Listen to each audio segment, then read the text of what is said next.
কাহিনী শুরু হয় স্কুল থেকে, যেটা গ্রামের পিছনেই অবস্থিত।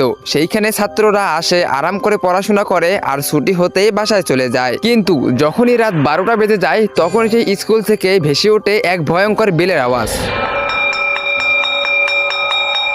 না আছে চৌকিদার, না আছে শিক্ষক, না কোনো স্টুডেন্ট। সেই বেল প্রতিদিন একই সুরে রাত 12টা হতেই বাজতে শুরু করে। ওই স্কুলে এক পুরনো লাইব্রেরি, যেটা বহু বছর ধরেই বন্ধ আছে।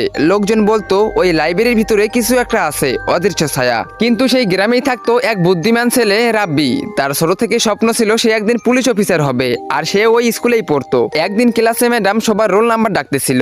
সবার রোল নাম্বার ডাকা হয়ে গেলে একজনকার নাম পিছিয়ে যায়, সেটা হচ্ছে রোল নাম্বার 13। তখনই রাব্বি দাঁড়িয়ে বলে, ম্যাডাম আপনি তো সবার রোল নাম্বারই ডাকলেন, কিন্তু রোল নাম্বার 13 ডাকলেন না কেন?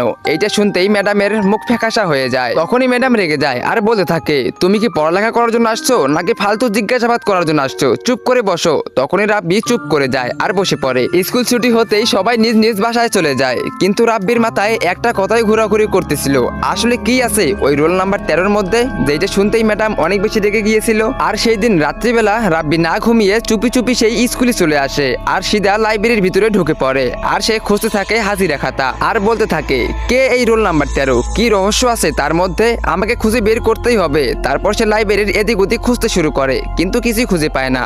তখনই তার কানে একটি আওয়াজ ভেসে ওঠে।